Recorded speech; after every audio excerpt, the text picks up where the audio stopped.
एक पहाड़ी के ऊपर रामपुर नाम का एक गांव था। गांव के सारे जानवर हरी घास खाने के लिए सुबह उसी पहाड़ी के नीचे बसे जंगल में जाते और शाम होते होते घर वापस आ जाते थे। हर दिन की तरह लाली नाम की एक गाय अन्य गायों के साथ उसी पहाड़ी के जंगल में घास खाने के लिए गई थी। वह हरी घास खाने में इतनी ज्यादा प्रसन्न थी कि वे कब एक शेर की गुफा के पास पहुंच गई, उसे पता भी नहीं चला।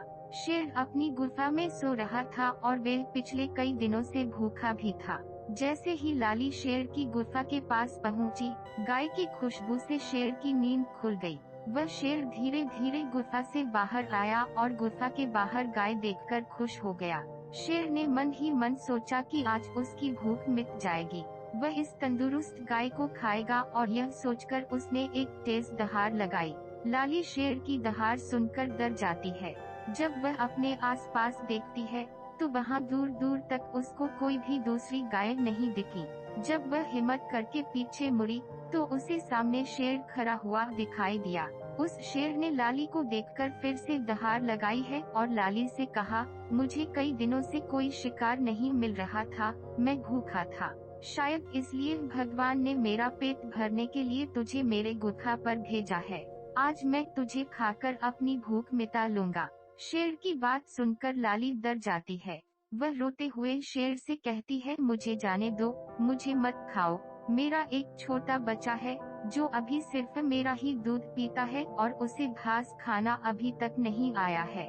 लाली की बात सुनकर शेर हंसते हुए कहता है, तो क्या मैं अपने हाथ में आए शिकार को ऐसे ही जाने दूं?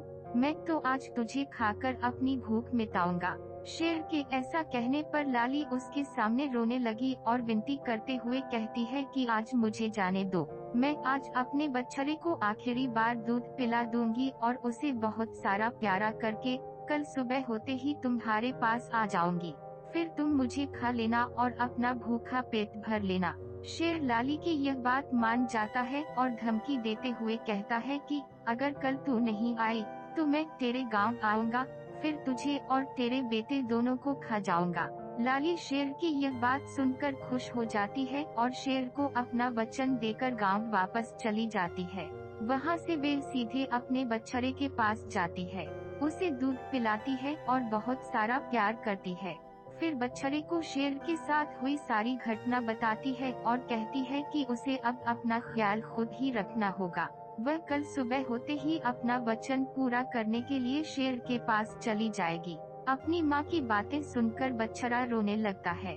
दूसरे दिन सुबह होते ही लाली जंगल की तरफ निकल जाती है और शेर की गुफा के सामने पहुंचकर शेर से कहती है, अपने वचन के अनुसार मैं तुम्हारे पास आ गई हूँ, अब तुम मुझे खा सकते हो। गाय की आवाज सुनकर शेर अपनी गुफा से बाहर निकलकर आता है और भगवान के अवतार में प्रकट होते हैं। वह लाली से कहते हैं, तुम अपने वचन की पक्की हो, मैं इससे बहुत प्रसन्न हुआ।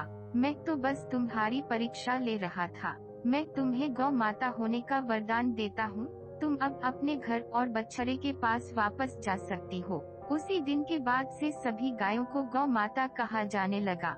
कहानी से सीख, हमें जान की बाजी लगाते हुए भी अपने दिए हुए वचन को पूरा करना चाहिए। यही हमारे दृढ़ व्यक्तित्व को दर्शाता